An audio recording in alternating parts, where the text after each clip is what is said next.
Sveiki visi, šiandien kilo tokia mintis padaryti vaizdo įrašą apie šalimais gyvenančius tokius gyventojus. Šiandien su jumis noriu pasidalinti keliais faktais apie šiuos gyventojus. Tai yra gandrus. Esame įpratę juos matyti vaikų pasakose. Gerus ir kilnius gandrus, kurie atneša kūdikius ir gelbėja varles. Pamirškite. Iš tiesų šis paukštis šaltakrauvis plėšrūnas, kuris gyvus ryja kiškiukus, rengia kruvinus karus dėl nekilnojamo turto ir be dvejonių atsikrato savų vaikų. Lietuvoje vargu rasite kitą paukštį, kuris būtų taip mylimas ir gerbiamas kaip baltasis gandras. Mes juos laikome laimės, šeimos, darnos ir pavasario pranašais, tačiau kiek iš tikrųjų žinote apie šį įspūdingą paukštį? Pradėkime nuo mūsų šalies. Nacionalinis paukštis. 1973 metais baltasis gandras oficialiai paskelbtas nacionaliniu Lietuvos paukščiu.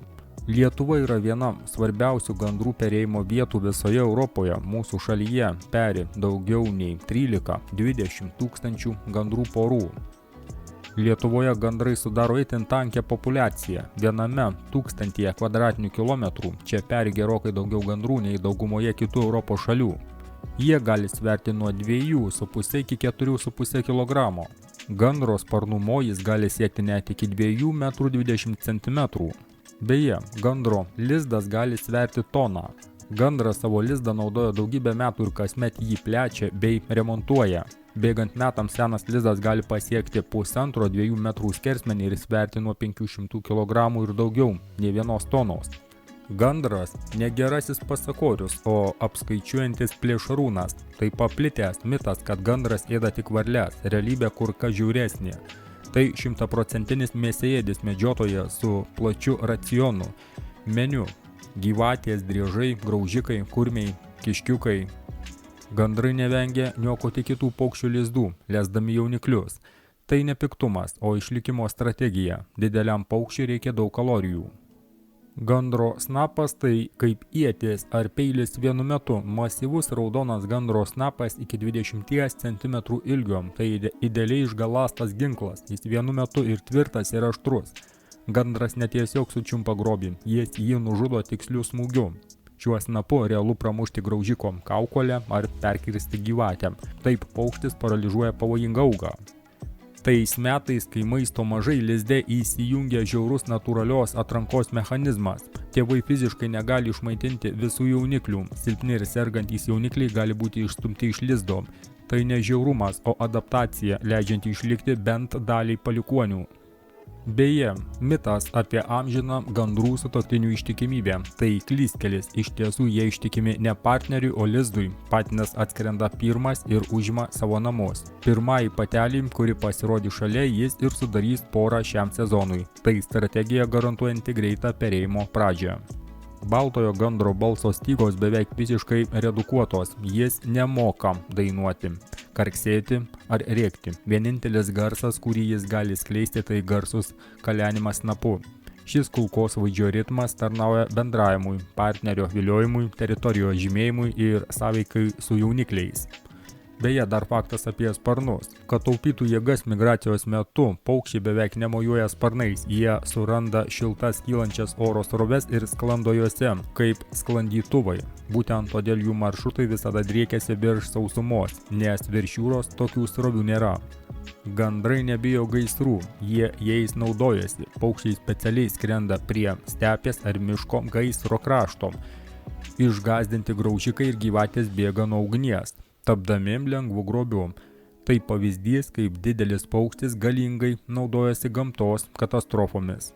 Gandro medžioklės strategija paremta kolosalia kantrybe. Paukštis gali valandas stovėti nejudėdamas ant vienos kojos, susiliedamas su kraštovaizdžiu. Potencialiai aukai gandras atrodo kaip sausa šaka ar nendrė. Tik žuviai ar varliai priartėjus seka žaibiškas šuolis, kurį praktiškai neįmanoma pastebėti. Gandrai nepastebimi laukų sargai, nors yra plėšrios prigimties. Gandrai vertingi žemės ūkio pagalbininkai. Per vieną dieną paukščių pora gali sunaikinti šimtus kenkėjų vabzdžių ir dešimtis graužikų. Tokiu būdu jie išgelbėja didelius derliaus kiekius, dirbdami kaip natūralus kenkėjų gausumo reguliatorius. Gandrai pasižymi fenomenaliu navigacijos pojūčiu. Išskrisdama žiemoti už 1000 km, net iki Pietų Afrikos pavasarį paukštė su stulbinamu tikslumu grįžta prie savo praėjusių metų lizdo. Kartais tai tiesiogiai tas pats stogas ar medis kelių metrų tikslumu. Prieš rudeninį skrydį gandrai renkasi į milžiniškus būrius, kur žmonės šimtmečiai stebėjo niūrų reginį, vadinamą teismais. Paukščiai minia puola gentainį ir gali užkapoti jį snapais iki mirties. Tačiau tai ne sąmoninga sergančių ar senų paukščių egzekucija, kaip buvo manoma anksčiau, o žiauriausia rūšies vidaus agresija. Streso ir didžiulio paukščių susibūrimo sąlygomis kyla kraujuojantys susirėmimai dėl statuso, asmeninių ribų ir išteklių, kur silpnieji tiesiog neišlaiko dominantų spaudimo.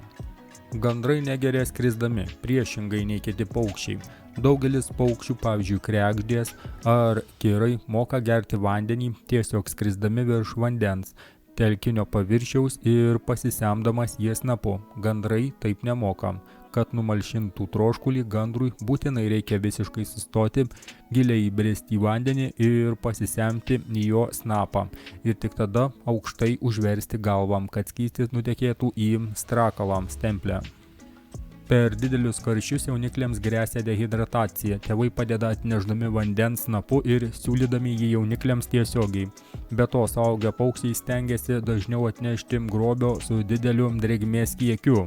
Karščiausiomis dienomis suaugę gandrai gali iš dalies užstoti lizdą savo kūnu ir stovėti vandenyje, kad šiek tiek sumažintų temperatūrą aplink jauniklius.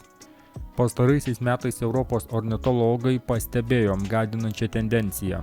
Dėl atvirų sąvartynų gausos šalia didelių miestų tūkstančiai gandrų pradėjo atsisakyti sunkių ir pavojingų migracijų į Afriką. Jie lieka žiemoti Europoje, maitindamiesi maisto atliekomis. Civilizacija griauna senovinius paukščių migracijos instinktus, paversdama juos sėsliais sinantropais. Na nieko naujo, draugai. Mūsų civilizacija griauna ne tik aplinką, bet ir pati save naikina, savo rūšį. Beje, gandras migruodamas iki Afrikos gali nuskristi net 8000–10 000 km. Per dieną gandras gali nuskristi nuo 2 iki 500 km. Beje, gandro patelė padeda 3–5 baltus kiaušinius, abu tėvai pamainomis peri kiaušinius apie 33 dienas ir kartu maitina jauniklius. Štai tokių faktų, draugai, surinkau. Žinau, kad ne visi žino, kokie yra gandrai. Ir dažnai stebisi, kai gandrai išmeta savo jauniklį iš lizdo, ar kad jie yra tokie plėšrūnai. Na, draugai, gamta yra žiauri. Taip jau sukurta. Ir nieko čia nepadarysi. Na, vienas žiauriausių plėšrūnų šiame pasaulyje, tai reikia pažvelgti į veidrodį. Dėkui, kad žiūrėjot ir iki greito.